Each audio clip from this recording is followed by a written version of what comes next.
Dans le livre Le grand bordel de l'évolution de Léo Grasset, il parle à plusieurs moments de Darwin, dont un où il cite le scientifique. Lorsqu'il rencontre pour la première fois des Yagans, lors du second voyage du HMS Beagle, sa réaction nous rappelle que cet affable savant barbu était aussi un pur produit de son époque. Donc là, citation de Darwin lui-même. « Je n'aurais jamais pu penser combien était grande la différence entre un homme sauvage et un homme civilisé.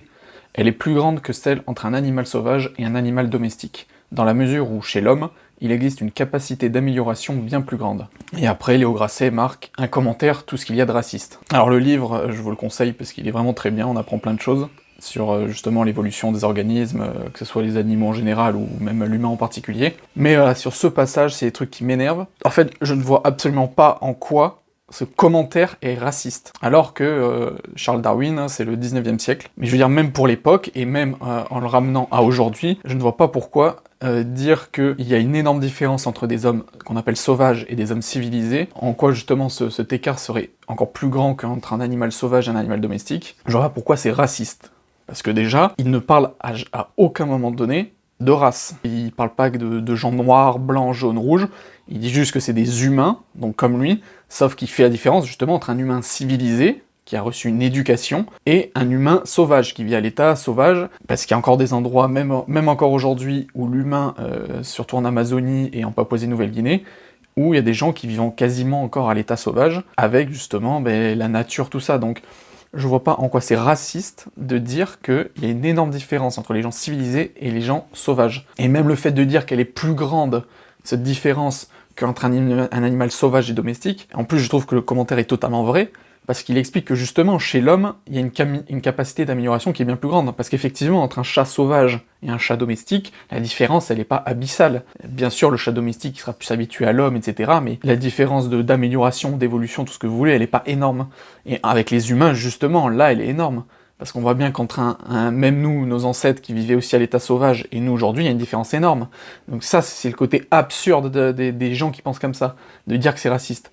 Parce que autant, si on présente la chose différemment en disant « Est-ce que vous trouvez qu'il y a une différence énorme entre nous aujourd'hui et nos ancêtres Homo sapiens ?» Il y en a plein, sans dire que c'est raciste, vont dire « Ah oui, c'est vrai, parce qu'avant on était vraiment à l'état sauvage. » Mais par contre, dire qu'il y a des gens d'aujourd'hui, ou en tout cas d'il y a 100 ans, qui vivaient encore à l'état sauvage, qui étaient isolés du monde, du coup, et qui n'ont pas évolué comme nous on a fait, le reste du monde civilisé, là on dit « Oh là là, c'est raciste, c'est horrible ».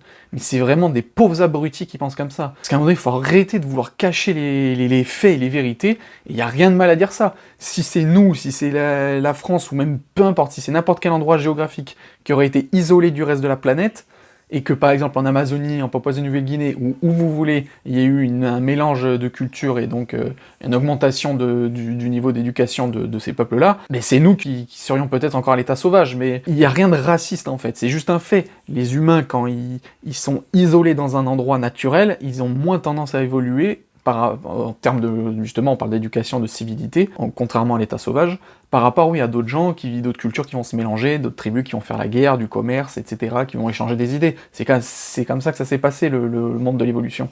Donc, ce commentaire de Darwin, même aujourd'hui encore, il est absolument pas raciste, il est totalement pertinent. Enfin voilà, mis à part ça, vraiment le livre est génial, mais c'est vraiment ce passage où il faut... t'as l'impression je sais même pas s'il le pense en fait, quand il dit que le commentaire est raciste. Parce que s'il le pense, c'est vraiment con, et s'il le pense pas, je pense que c'est juste pour justement satisfaire tous les abrutis qui liraient son livre. Donc voilà, ce n'est pas raciste de dire qu'il y a des peuples civilisés et des peuples sauvages, qu'il y a une énorme différence entre les deux, et que cette différence est encore plus gigantesque qu'entre un animal domestique et un animal sauvage.